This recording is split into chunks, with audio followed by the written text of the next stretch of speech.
Sele, hebu nitie kibet.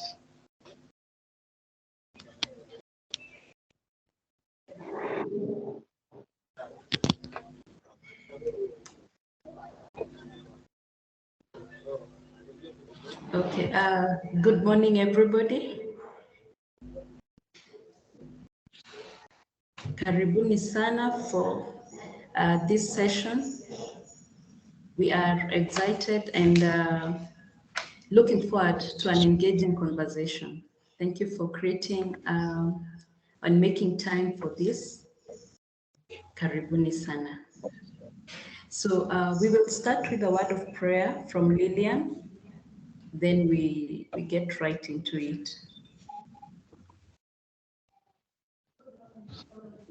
Lillian and me.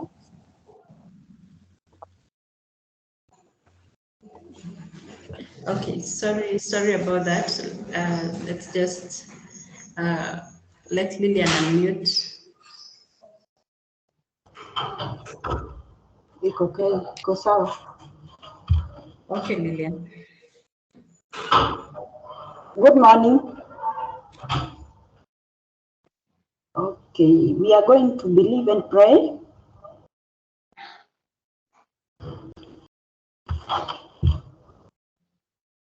Let us pray. Our dear most Father, we want to thank you for this beautiful morning. Thank you for the gift of life.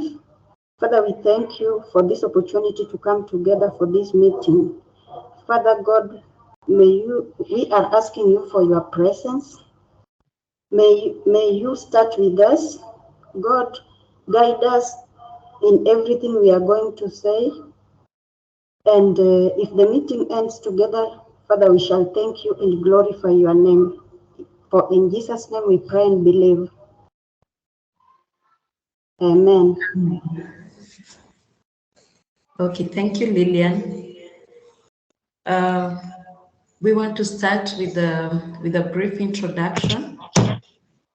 Those of us who've seen our poster, we have indicated that we'll have panelists drawn from different sectors of education and experts in their areas, and we are here to discuss inclusion in education for children with cerebral palsy. So we are having a few of us as caregivers who will be sharing their experience matters education and inclusion on children with cerebral palsy or for children with cerebral palsy. So we will start with introducing them, then I will get to the next visitors or panelists whom we have guests, let me call them so. Yes. So I want to bring on board Bernard. Bernard? Yes, Caroline. Introduce yourself and tell us where you're from and what is happening in line with this topic from Laikipia County. Karibu sana. Beautiful. Thank you, Caroline, and I appreciate for the invitation. And I suppose I'm audible enough for you to hear me. Yes, you are. Thank you. Yeah. Good morning, everyone. As you have heard from Caroline, I'm Bernard Karaoke. One, a person with a physical disability. Two, a champion and a trainer on disability inclusion, supporting programs on a part-time basis for Light for the World NGO. Three, I'm the current chairperson of a CBO in Nanyuki called United Disabled Persons of Laikipia, an organization for and of people with disability. And I was born and bred in Laikipia. That's where I also schooled.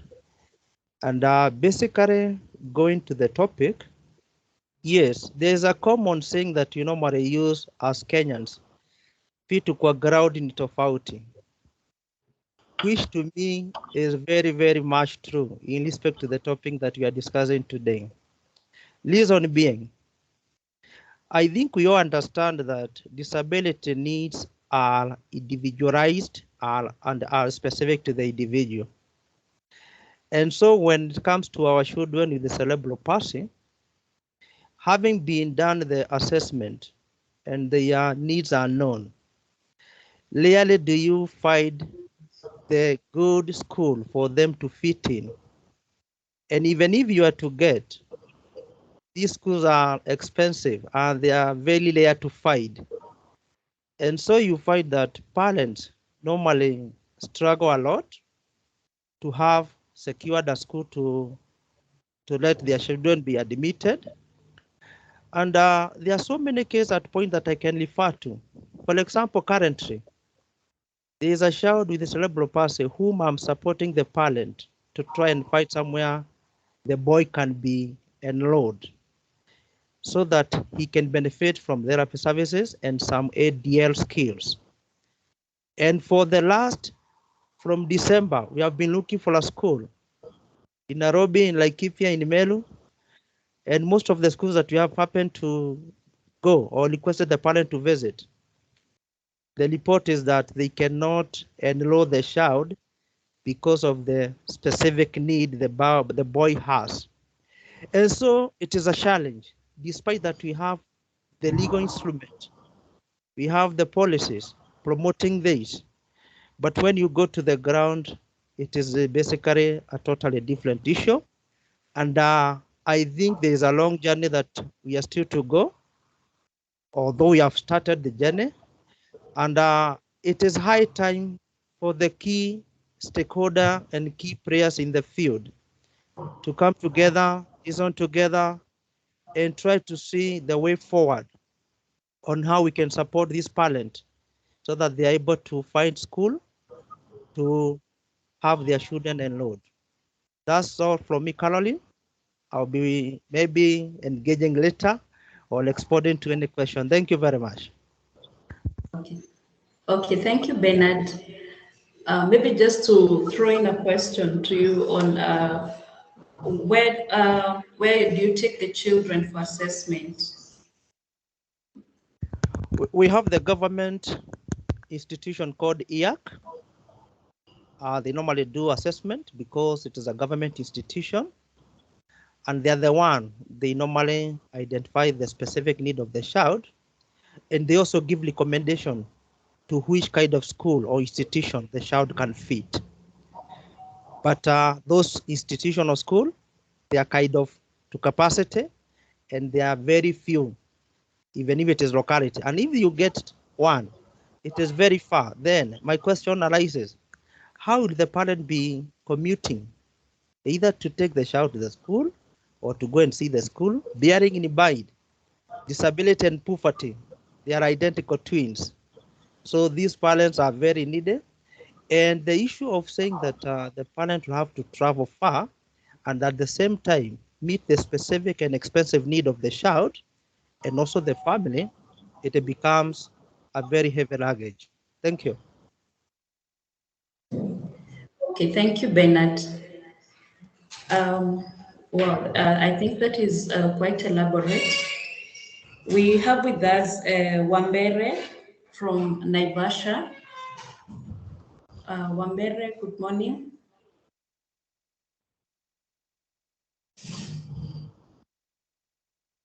I think we will get in touch with her as we wait. We will now invite Teresa. Teresa is also a caregiver and a teacher. Teresa, you can tell us more, introduce yourself and your take on this discussion. Karibu, Teresa. Okay, hello everyone. My name is Teresa. Hope I'm audible enough. Can you hear me? Yes, you are. Okay.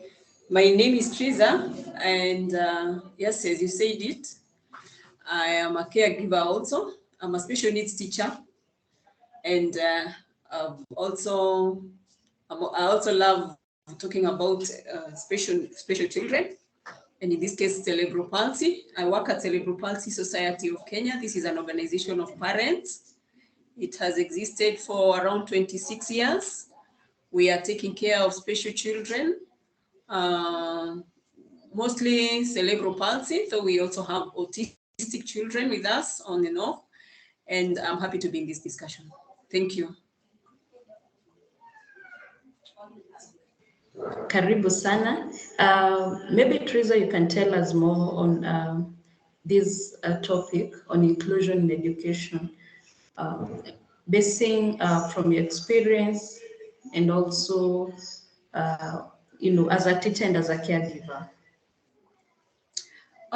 Inclusion is quite a brilliant idea, because our children, especially children with cerebral palsy, they learn a lot. We try to engage their mind.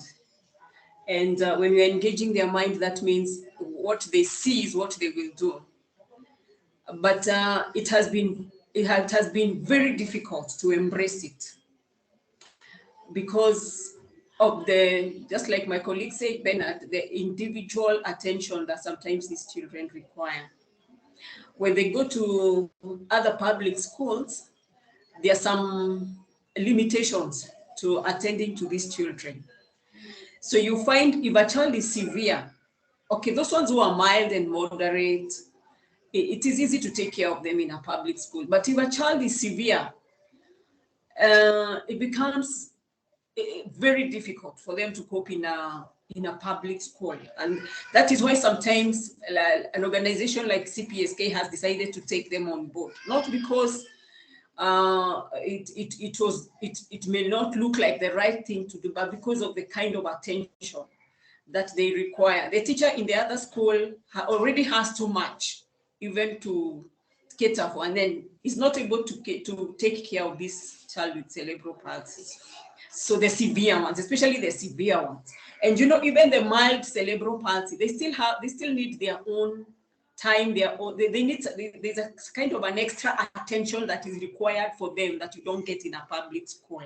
So the embracing the inclusion is not easy, but we are trying, and once we are able to tell that this child is able to cope, we normally refer them now to the public schools and to a private school or any other place. We refer them to any other place where they can be taken care of in the right way, so that they can also be in school with the other children.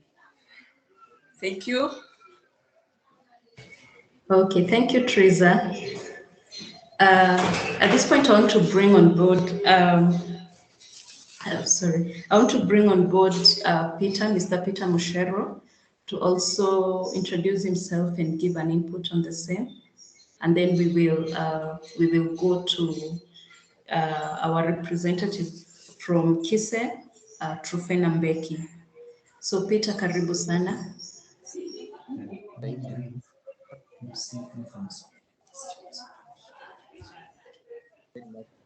Carol and the rest of the team. I like the Peter. question. I like you hear me?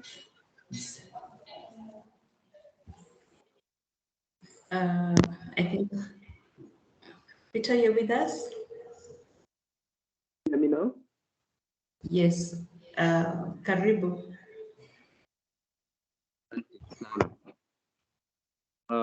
If I'm audible enough. Yes, you are. Thank you. Thank you very much. My name is Peter, a speech and language therapist, and also a director of a school, an inclusive school in Nairobi, where we are taking care of children with and without special needs. I like the topic on inclusion because that's where we are headed to as the world. And one of us has said, the speaker before me, that inclusion is not easy. Most of us, we are not able to differentiate between inclusion and mainstreaming.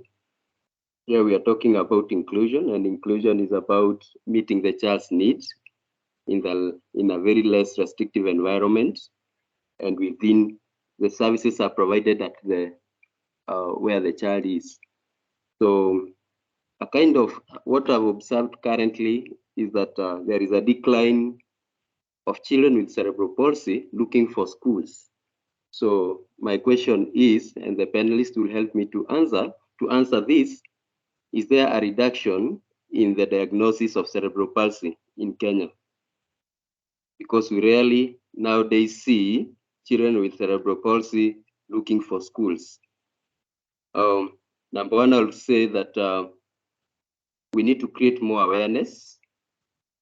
We create awareness to the parents, to the stakeholders, so that children are not hidden in their houses. Physical disabilities sometimes are associated with a lot of stigma and discrimination. And I think as advocates of disabilities, to some extent, we've forgotten about physical disability, and we have embraced other conditions like autism. Like autism, they are making a lot of noise this month towards April, but we rarely even remember which month do we celebrate people with autism. On the same note, we need to discuss. Thank God I've seen quite a number of stakeholders here who are very influential, and they help us in assessment and also placement.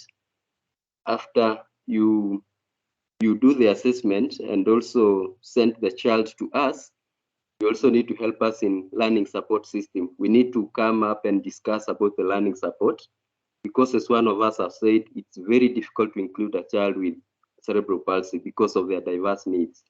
So we need to ask ourselves where we send our children. Are we going to meet their needs there? And if not, what are some of the things that can be done to be able to assist these children? Because the key here is meeting the child's needs so that we can make them as independent as possible. So behind our minds, we should always think about how are we going to make these children as independent as possible. I say that we want to think about towards independence in life, regardless of any other things. So also the other key thing that I've seen from my clients and also from our parents, we also need to address the matter mental health. It's a key area. The reason why people will hide their children, so many parents are going through very difficult time. As one of us is saying, is that disability is synonymous or identical. It's an identical twin to poverty. So this one can make them even hide and even lock their children very far. So we really need to make this discussion continue, Caro, and we come together and ensure that the policies that are very good in books are really implemented to help us be able to meet the needs of children with cerebral palsy. Thank you very much. Thank you, Peter. Thank you very much. At this juncture, we want to invite our KISE representative, Trufena Mbeki, karibu sana, and just tell us all about assessment and placement, what KISE is doing, where people can access the services, yeah, and any, also in line with our discussion today.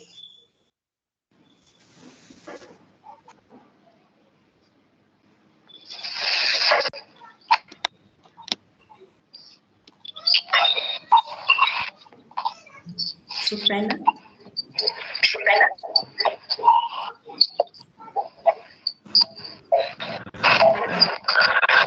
Okay. I think as we wait for Trufena to come on board, let me invite Dr. Jessica. Dr. Jessica. Dr.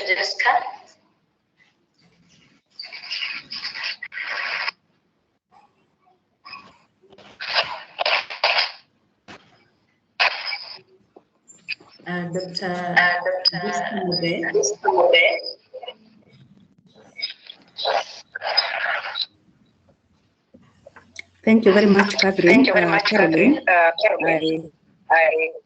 I hope you can hear me. Yes, we can. Yes, we can. Something.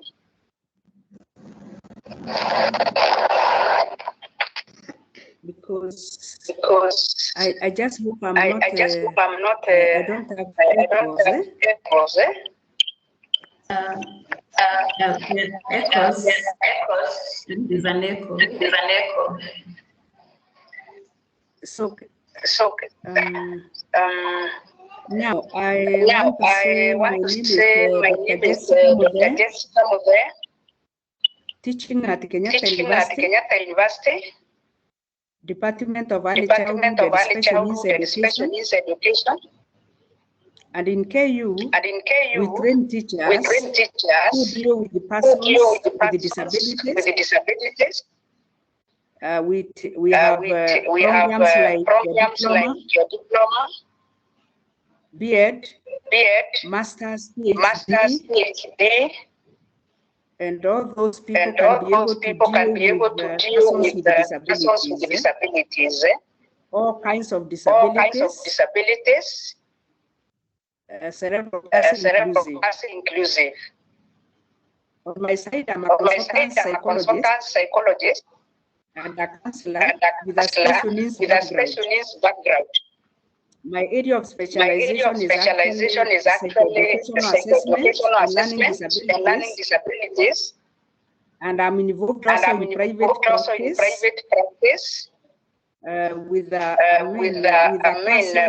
counseling center or psychological services center, where we do psychoeducational assessment for access arrangement in exams, placements, giving your therapist, etc. So we are in a position to help parents or caregivers who are struggling with mental health issues. I don't know whether that was supposed to be introduction, or whether I'm supposed to talk about how to take care of a child who has cerebral palsy. I don't know whether it is at this point where I'm supposed to talk about that. Yes, please go ahead. We're trying to sort out the echo in the background. Yes.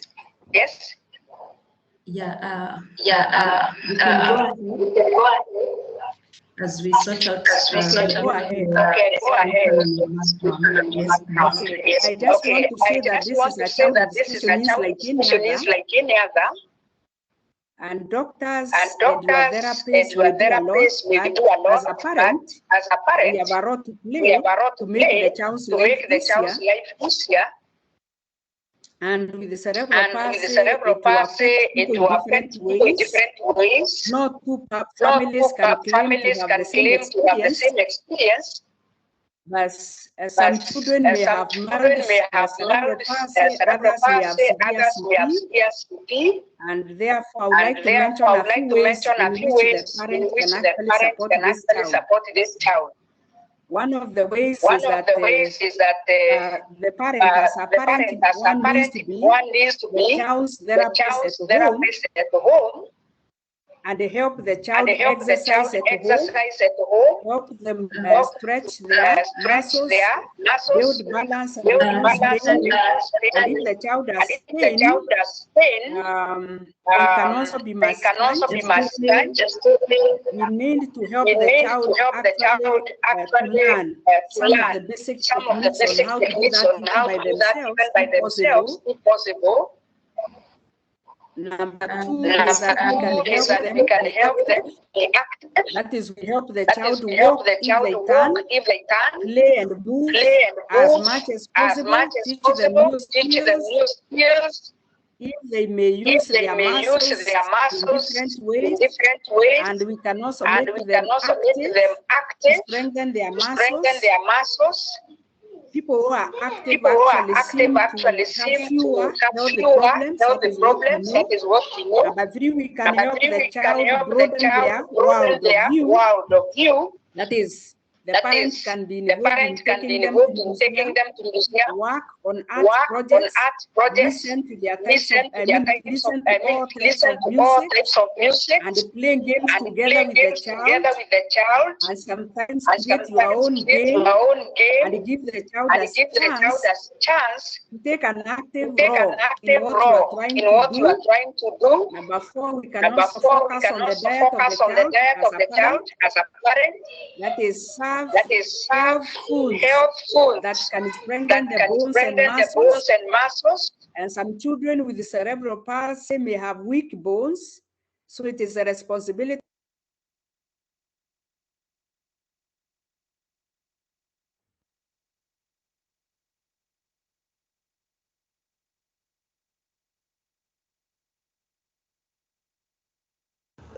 Dr. you are muted. We can't hear you.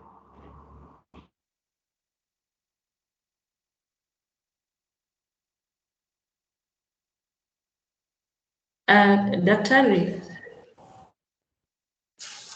Sorry, please, unmute.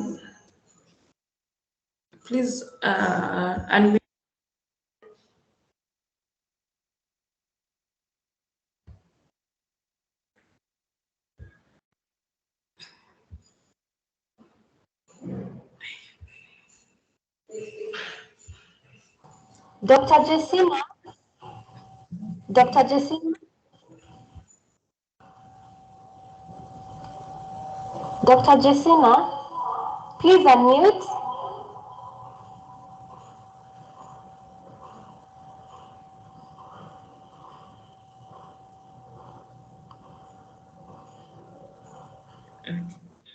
Sorry about that. We are getting Dr. back, and we request her to begin all over again.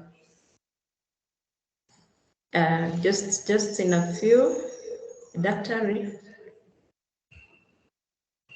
Then we request all of us to please mute when we are when you're not speaking kindly.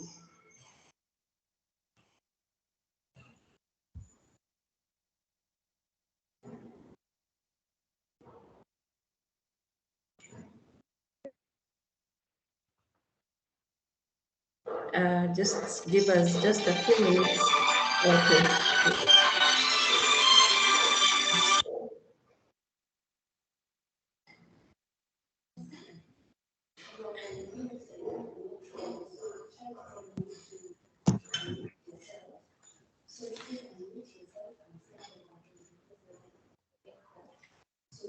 Yes. So where do I, hello?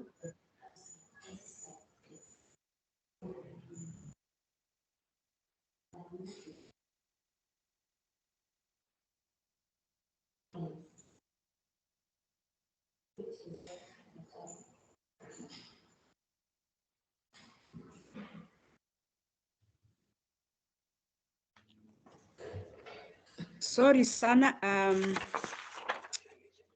Yes, I don't know. I am now unmuted.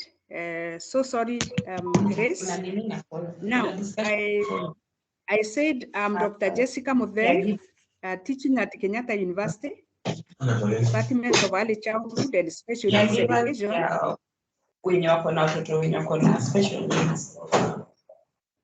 Can you hear me now? Can you hear me now? Yes, we can hear you, but we can hear you. And we request everybody else to mute. Yes, yes. Please go All ahead. right, thank you. So I said I'm Dr. Jessica Muthe, teaching at Kenyatta University, Department of Early Childhood and Special Needs Education. And I said at KU, we train teachers who deal with the persons with disabilities. We train them at BEd level, diploma, master's, and PhD.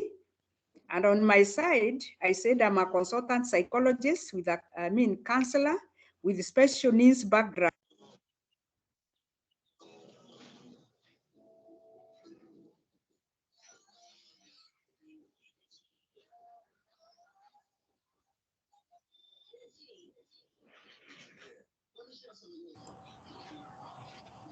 Oh, okay. Daktari, please unmute. We apologize for that.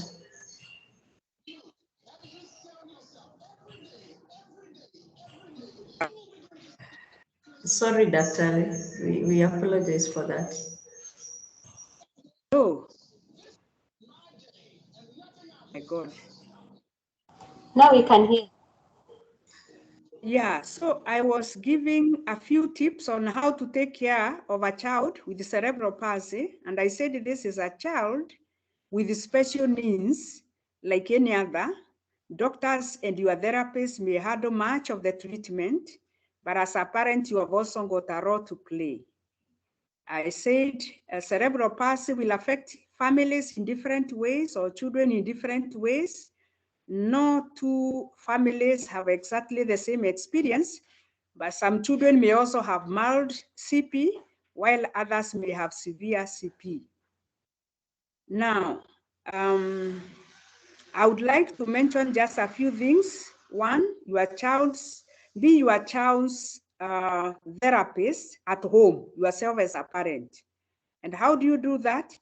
You help the child exercise at home, help them stretch their muscles, help them balance and reduce pain.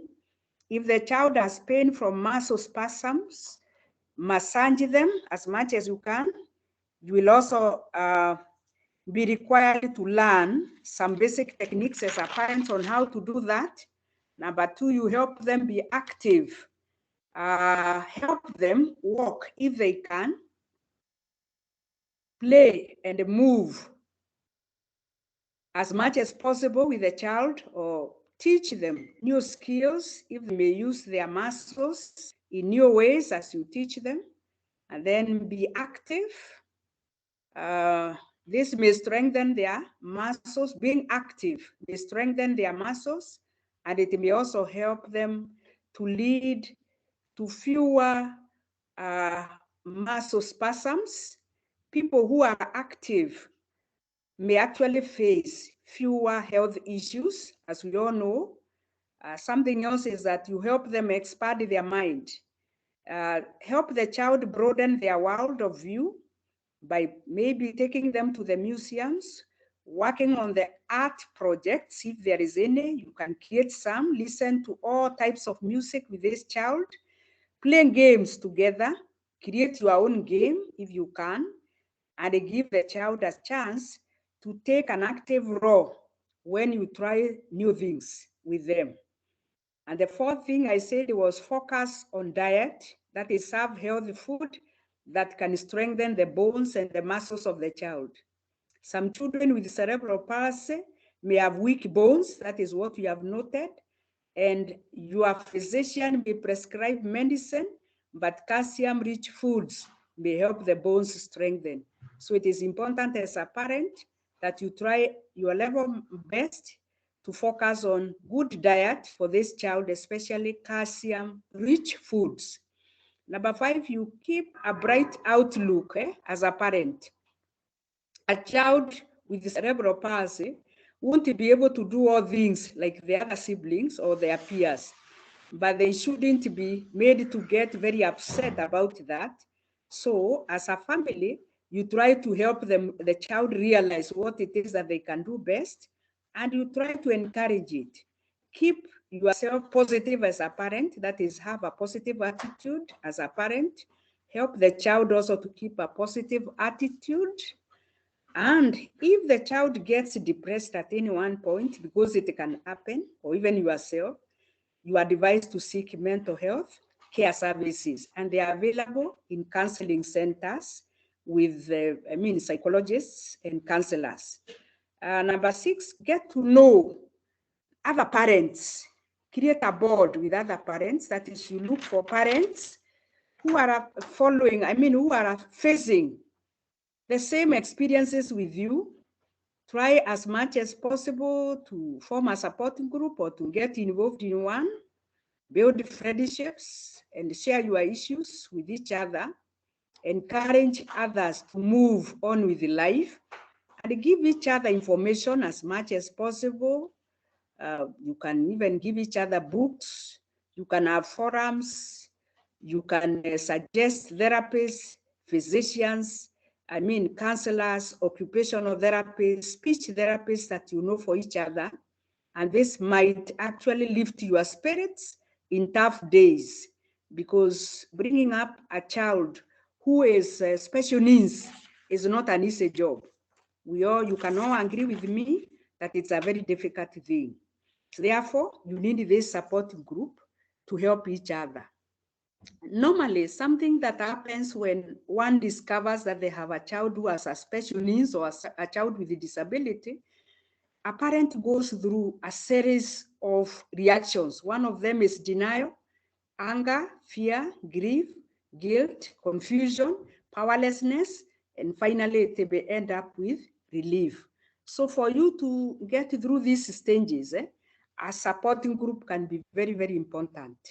I think, Caroline, for now, I think that's okay with me, up to there. Thank you. Okay. Thank you, Dr. Maybe we can throw in this question right now to you. When now a parent and a caregiver now at school and needs the child assessed, what should they expect as assessment? Yes, let me hear it again, please.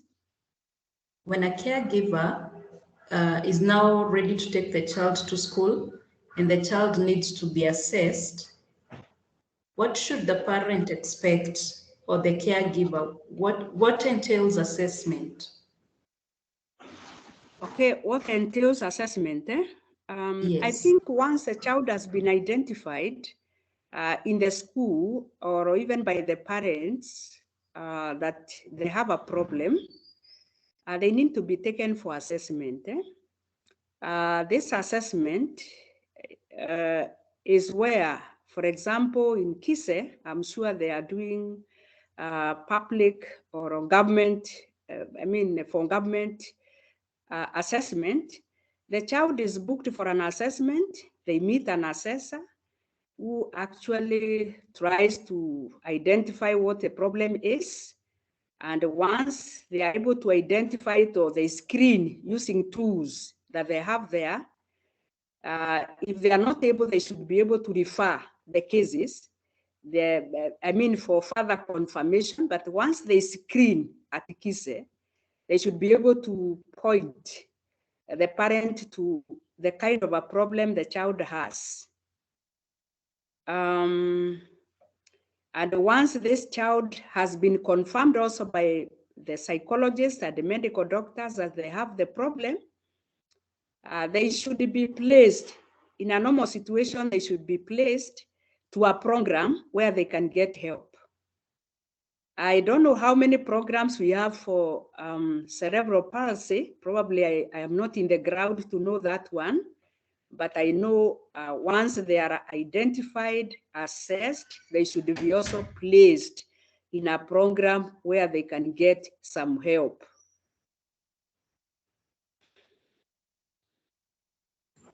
Okay, thank you very much, Dr. At this point, I can see there is a hand that's raised. Just bear with us. We will take questions at the tail end, and we'll have them responded to you. Maybe you can ask Trufena Mbeki from Kise, if you've joined us, to come on board. Thank you, Dr. We appreciate.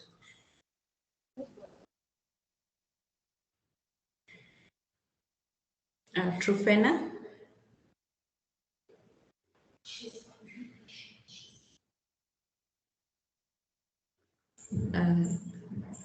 Is Trufena with us?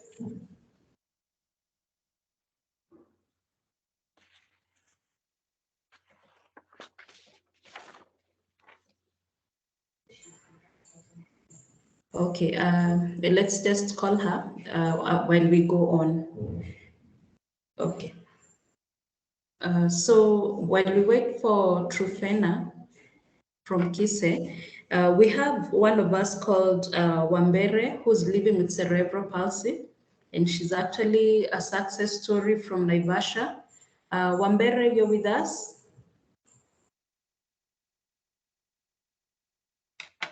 Wambere?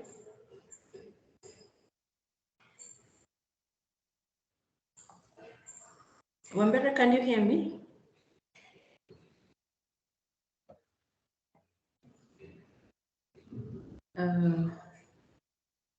Wambere, you can hear me? Okay. Wambere is with us, but we'll get to her in just a short while. Okay, so while we wait for Trupena, who's just coming, is just about to come, I can probably take that question. Who raised her hand or his hand? Please ask the question.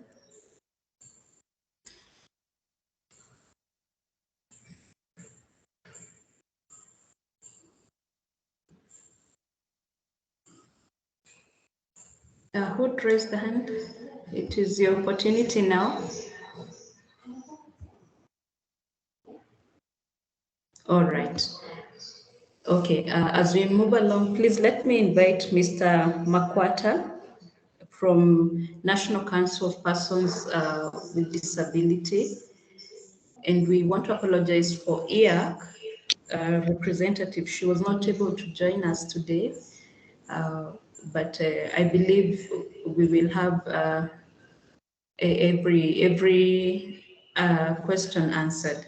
So Mr. Makwata, please tell us a bit on the registration process, because we know, the cerebral palsy also comes with the need, as Dr. has said, to have support groups and also to know where one can get help. And there's a new system that's coming up. In National Council of Persons with Disability is one of those places that someone can get help. So please tell us about it. Mr. Makwata, karibu. Thank you. Good morning. Can you hear me? Hello? Hello. Can you get me? Maybe you can be a bit louder, but we can hear you from afar. Okay, please. So, I'm Francis Tamsio. I work for the National Council for Persons with Disabilities in a department called Registration and Tax Exemption Processing Department. Mainly we deal with people who have accepted their fate that they are people with disabilities in this department. It is from where we initiate the registration process and medical assessment for you to be ascertained to be a person with disability. When we are registering you in the new system, it is not a complex thing. This new system has just been created to fit our needs and daily demands, maybe from other partners, from Parliament, and from key stakeholders who would like to know many issues of disability and maybe their diversities and disability. I'll start by telling you what the new registration system is. The new registration system is our information system where we register persons with disabilities from all ages. And we do not register foreigners. Some people come for registration as foreigners and they are not our clients. They should deal with their mother country and come to Kenya where they already registered. In the new registration system, for us to register you, first of all, we need to see your medical report to see what it says and whether you are recommended to be a person with disability. Secondly, we need your passport photo. If you are underage, we need your birth certificate. copy. Then we will also need you to fill our registration form. All these documents will be uploaded in our system during registration. And registration is done in all our county offices in Kenya. At the county commissioners' offices, we have an office in every county, including Nairobi County at Nyayo House office. After we register you, we will issue you with a waiting card. This waiting card will enable you to access other services because currently we are not printing cards at our side. We are outsourcing. So we are having a service provider who will be printing the cards. And why should we print the cards via the service provider? These cards are different. The others were being made by people from anywhere just to meet their needs. And by so doing, we were missing out on numbers. We cannot exactly tell how many people are having a disability. But when we go this way with these new registration cards with the service provider for registration, for printing cards, we will keep track. The new registration card will be having a security feature and a QR code, whereby if I want someone's information, whether it is authentic, I only need to scan the QR code. Then the information will pop up, the registration form, medical report, passport photo, and it will be a nice thing such that even if your medical report is lost, you can still print it from anywhere to your comfort by scanning the QR code. The other thing with the new registration system, you can get administrative reports. Maybe you want to know how many male people have disability, how many female, how many children, how many transgender are there. Maybe you can know how many people have physical disability, visual disability, hearing, and so on. The other thing, we will be able to do update of data every now and then on disability issues. We will be able to know how many persons are having education up to this level, how many people are employed, since that information will be captured. So it is a nice thing for every stakeholder, since once you come to us, once people have updated the information, we will serve you at ease, and you will be also satisfied with our response. The other thing with this new registration system is that we will be registering organizations and issuing certificates other than before. The other thing, the same system will be used to capture the applicants for tax exemption from any county office, and all the documents uploaded other than being uploaded from this site. And therefore, every quarter, we will be able to do tax exemption vetting for the applicants. And we will encourage everyone to apply 3 months before your tax exemption expires. That is charged, and we are able to cater for your tax. The other thing, when we come to the system, it will be developed such a way that an individual can register themselves online without coming to our offices. So you will be able to register yourself, upload documents, then wait for our approval, and print the waiting card on your own. Then you will suggest where you can collect your registration card and it will be sent there. It is a nice system. The other thing is on education and cerebral palsy. We really encourage children with Mr. Makata, just before you continue, you're requested to be more audible.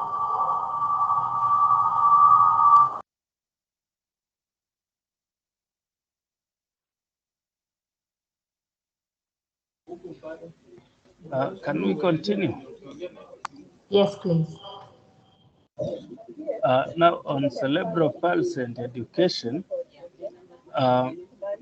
we are trying to emphasize the cerebral palsy organizations to keep on applying for there is a fund on sensitization to sensitize their colleagues.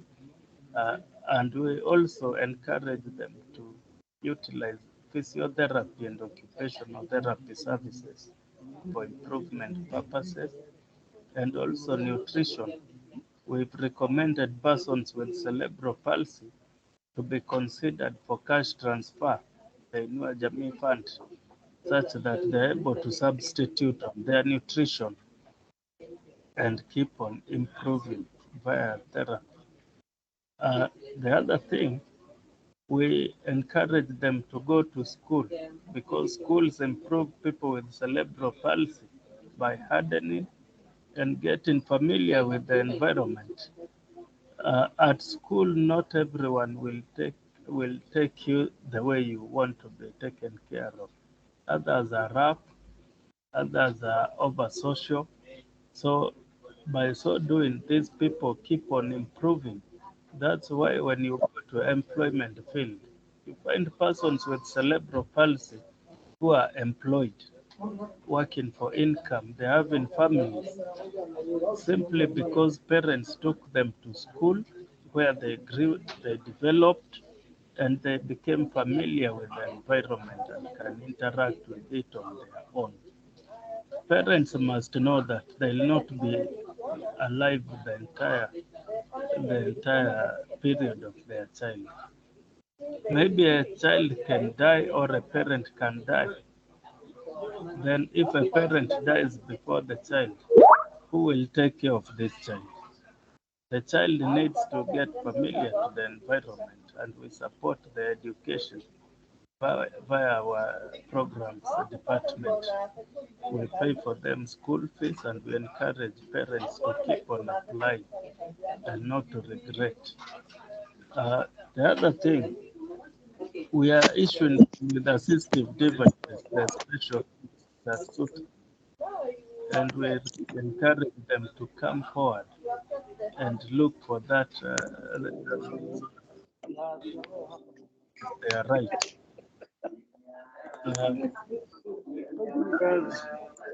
Our service is free.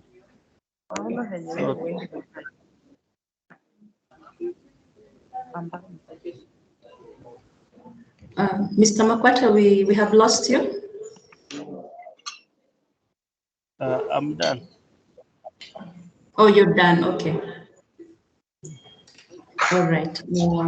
Thank you very much. I can see a couple of questions coming, which once Trufena has finished telling us more on case assessment and placement, we will be asking them shortly. Thank you. Thank you, Mr. Makwata.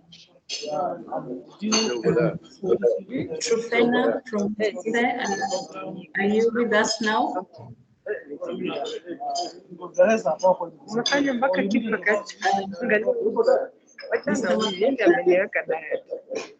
Sasa mimi naye nani anafaa anze kudiet wa kwanza? Trufena from Kise. Okay, I'm here. All right. I hope you can. Asante. Sorry, where I am, I've been having network problems. Okay. But thank you for joining us.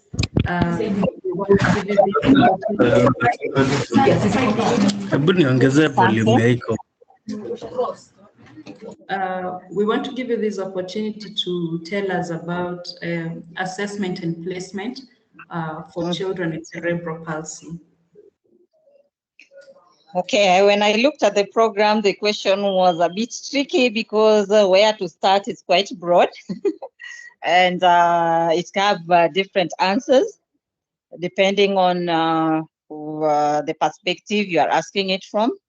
However, from functional assessments that we carry out in KISE, what happens is once the parent probably has realized that her child has a problem, of course, we do outreach program to sensitize people about different disability, and even during that time, we also do assessment.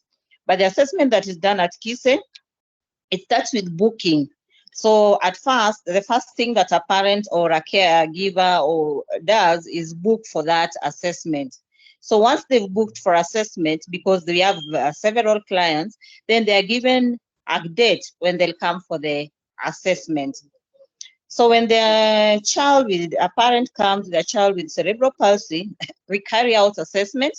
And remember, this child has got with cerebral palsy, other than being a disability of motor and posture, it also has other concomitant disabilities. Like you realize that some of these children may have speech and language problems. Some of these children may have swallowing and eating problems. Some of these children may have intellectual disability. Some of them may have visual disability. Some of them may have hearing impairment. And therefore, we do a multidisciplinary approach of assessment. We may not sit as a team, but we keep referring this child to different departments for assessment. So once the child has been assessed, if the child is too young for school, then we start with the therapy. So we send the child and we have therapy. We have speech therapy in KISE. We have occupational therapy. We have hydrotherapy, and we have physiotherapy.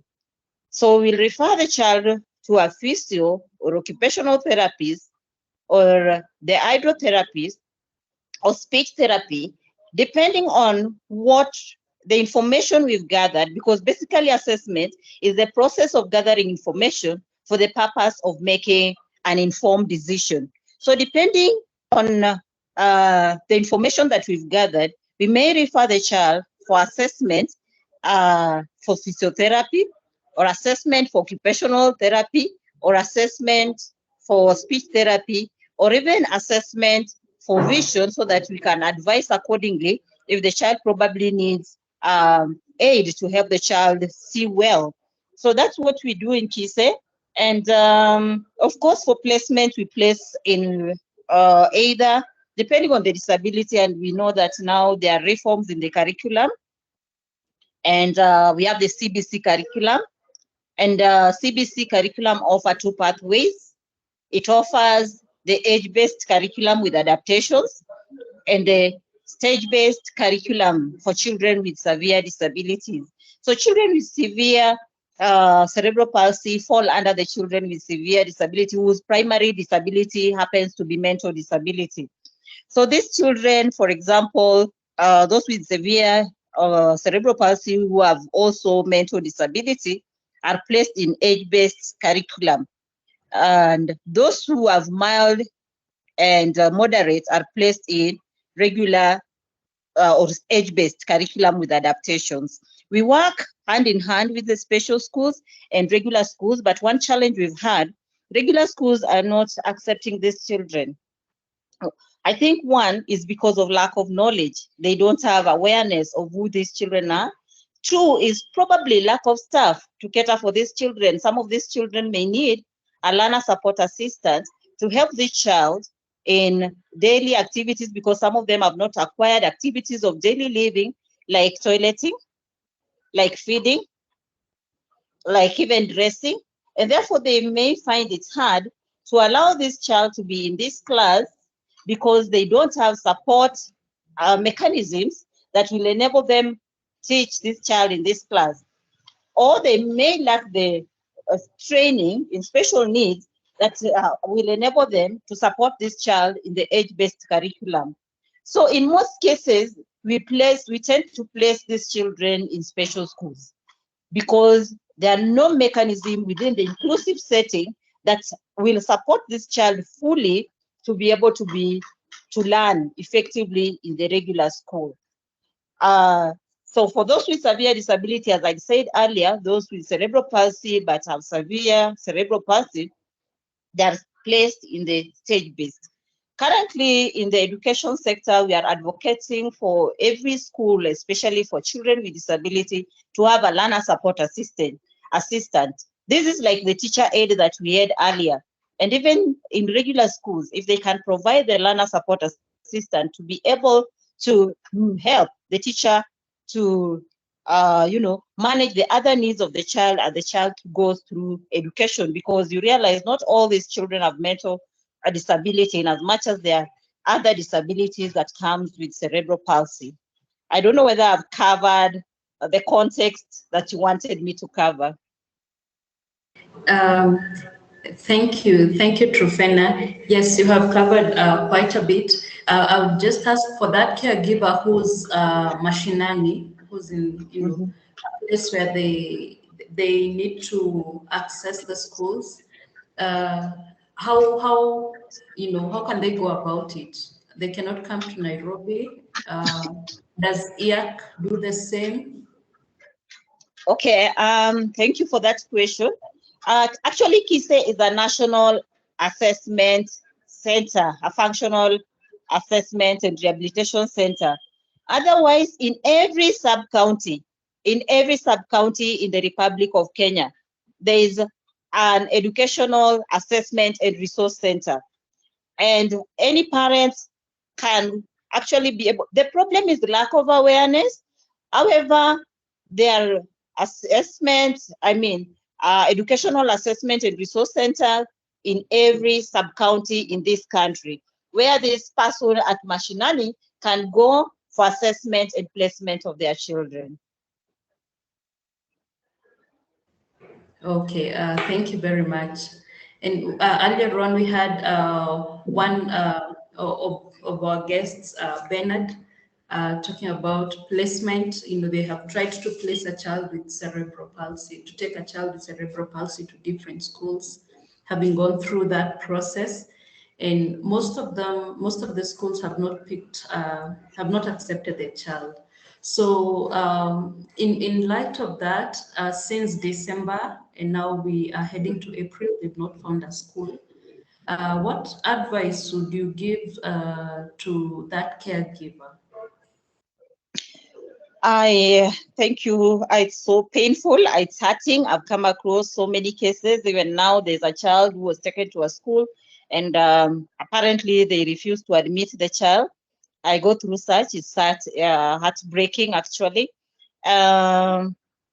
I don't know whether these parents would want an option of special school, or the parents just want an inclusive setting. And I don't blame even the people in inclusive setting. I would want to say it is the structure that has not been put in place. And as much as we have a policy called sector policy for learners and trainees with disabilities, where a whole chapter 3, talks about inclusion, there are no structures that have been put in place to ensure inclusion of these children in whichever school that it's closer to them, because ideally children should learn in their neighborhood school with other children in their neighborhood and be able to come back to their families in the course of the day. But because of lack of structure, lack of facility, because you realize that some of these children may even need special transport, they'll need a caregiver. It's not very easy to come to get a school that will accept this child.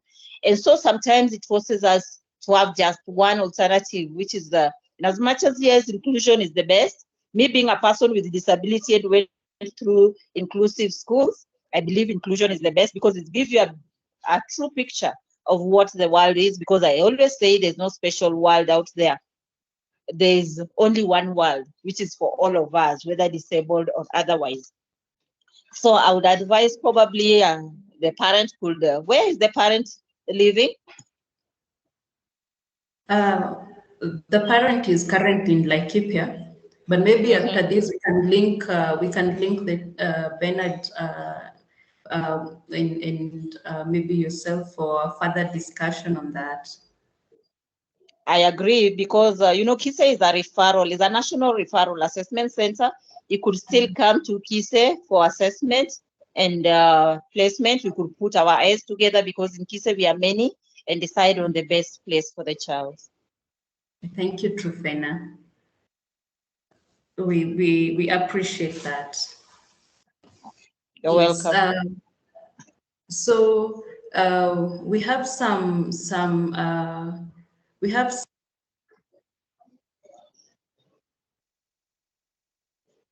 I've lost you. Sorry. We have some of the questions coming in. I can see our time is far much spent. Please bear with us a little bit to just answer the questions, and then we'll be good to go. So one of the questions is coming in to Mr. Makwata. Will there be a repeat of the registration process for those who are already registered in the old system? Thank you. It is not a repeat of registration. You only need to go to the office and update your details. By updating is by bringing a new medical report, a passport photo, and maybe filling the new registration form such that they are uploaded in the system for purposes of your own benefit too. But the old registration card is in use. Okay. Yes. Thank you very much. Is the system already, are the systems already, in place? Because somebody is asking that. The system is up and working. Okay. And it's working across the country, everywhere. Okay. Yes, we are Thank you already very much. registering. Okay. Yes. Teresa, I can see your hand. Please go ahead. Teresa?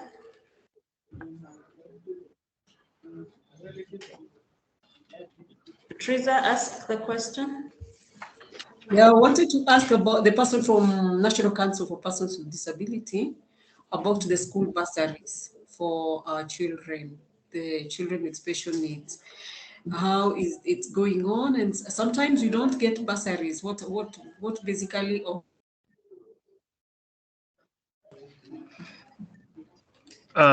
Thank you. I have heard you.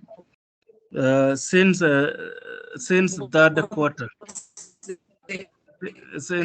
quarter, we've had problems with funding. What happens? Hello. What should these children do so that they get that support? Teresa, Teresa, the network. Okay, please go ahead, sir. So do I respond? Yes, go ahead. For school fees, this financial year we've had problems, not only in school, for school fees, for the development fund. We've not gotten any allocation from Treasury. Hello? Hello? Yes, we've not had allocation from Treasury since the beginning of that quarter.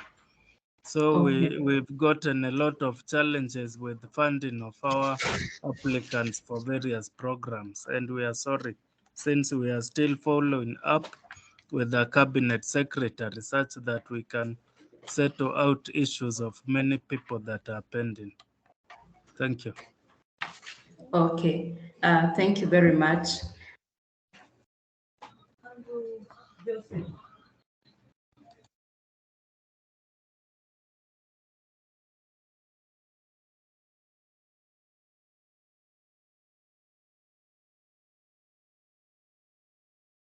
Caroline, you're muted. We can't hear you. Sorry about that. Sorry. what is the best nutrition model for children with cerebral palsy? That is another question that has come in. The best nutrition model. And I want to request one of the caregivers. Catherine, you're with us?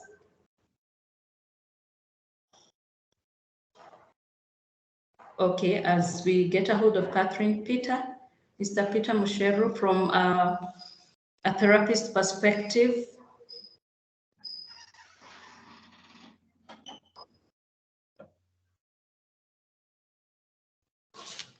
Peter?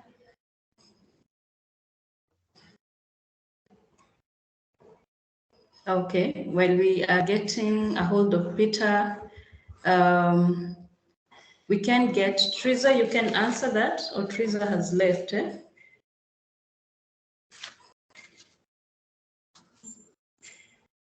Okay, we will come back to that. To Trufena, we have, how soon can a child with cerebral palsy start school?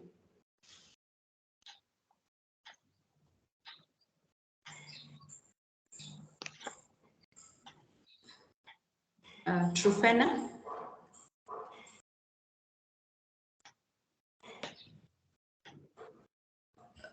Trufena? Okay, I think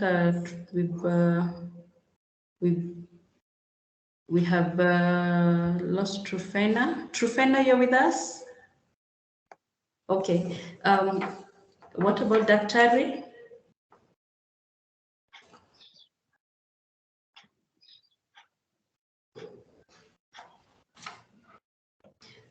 Hello, Can I respond? Caroline. I think there was something like the question was calcium, the model that could be used.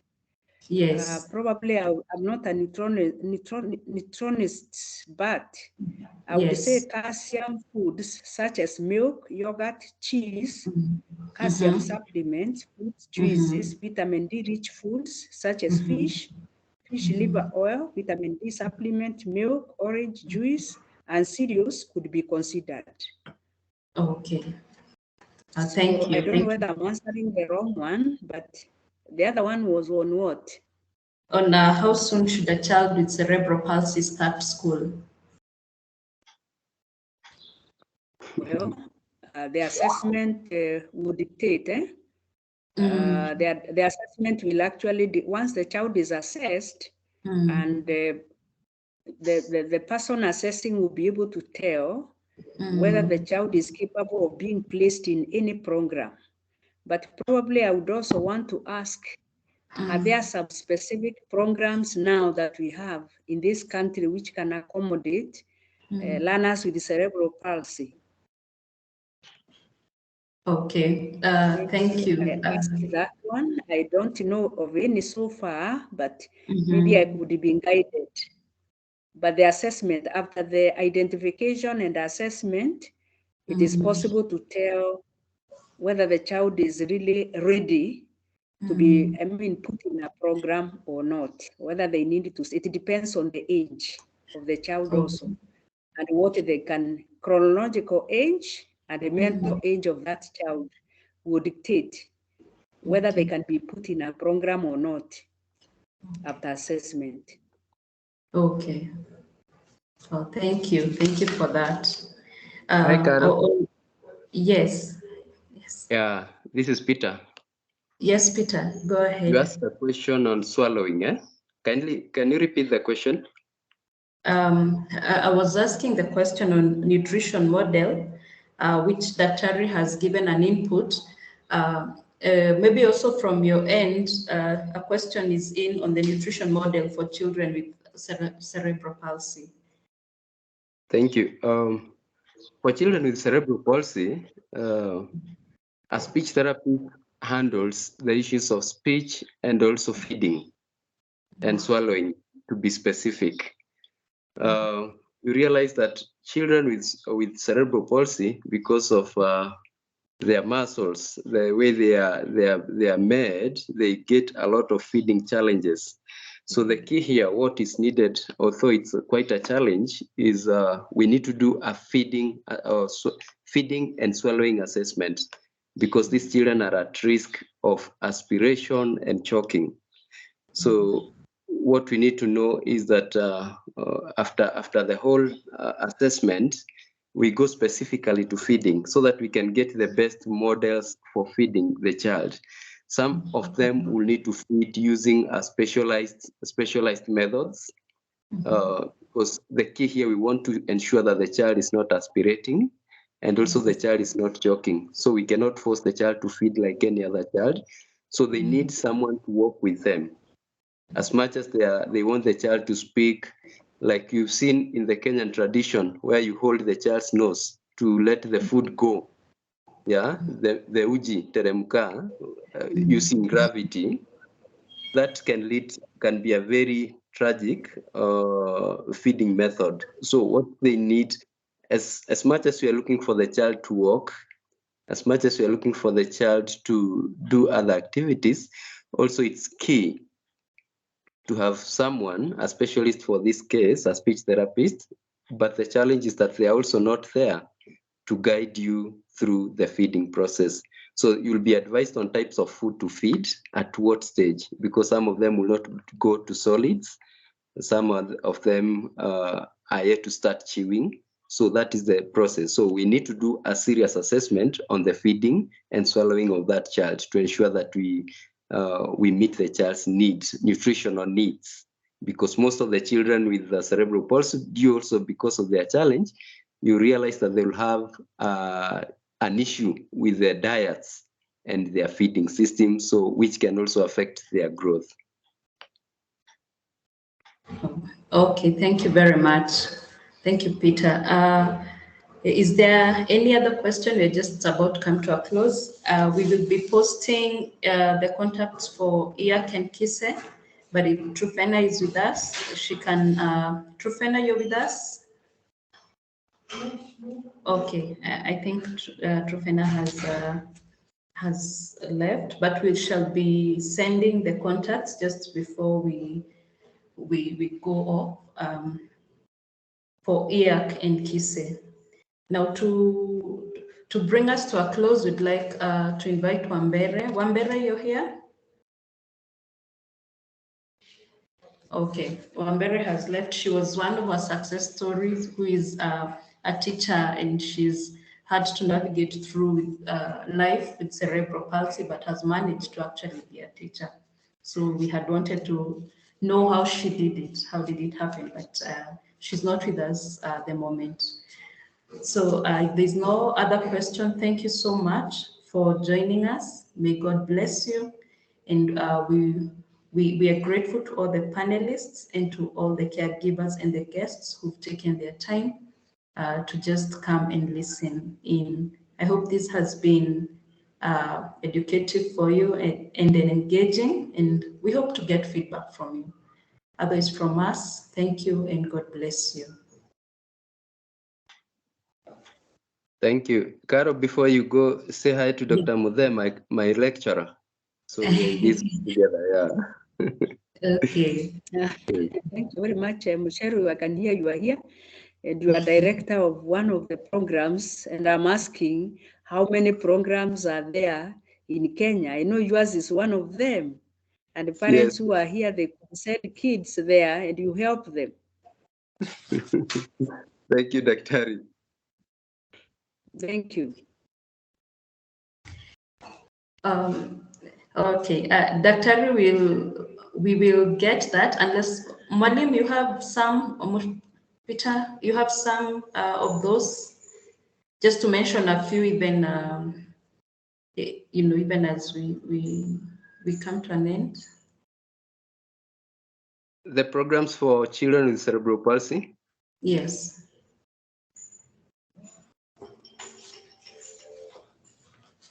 Yes.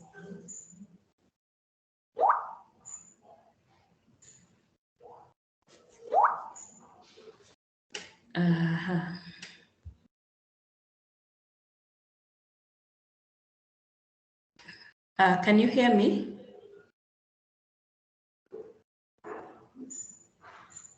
Can you hear me? Bernard? You are very. You can hear me? Yeah. Just one Okay, so I think we've lost Peter then. Kind of. Okay. So I think also one of those places that we can look into or institutions, the Cerebral Palsy Society of Kenya in Nairobi. In Laikipia, what do you have, Bernard? We have very few institutions because we have the Riki Special School, that is a government entity. We have another kind of a daycare or a home, that is a private one, started by a foundation called Saginda. And in Laikipia West, we have the one started by a Catholic church. I can't remember the name. And so we have very few in Laikipia. Oh, okay. Maybe you could share a contact that somebody from that meeting. I see people wondering whether the meeting is over. I think we're having challenges with the net.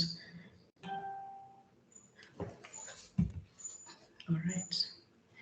Okay, I think we will respond. Yes. Bernard, you could share your contact or a contact of an organization, not necessarily yours, where people can get to you, or an email address. Those who want to know more from Laikipia County. Now, Peter, we'll see how we will get. We'll get to him, but you can also call us, and we'll connect you to the different. We'll connect you to the different people and institutions that can help. So for gifted gents, our number is 0740 697373. 0740697373, and you can also get to us through info@giftedgems.org. We can be able to link you up to an organization which may help you.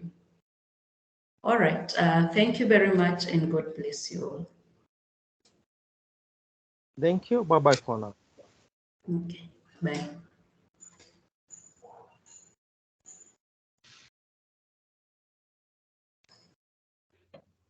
Thank you very much, Carol. I think we've learned a lot. Oh, thank you, Dr. Thank you for coming on board.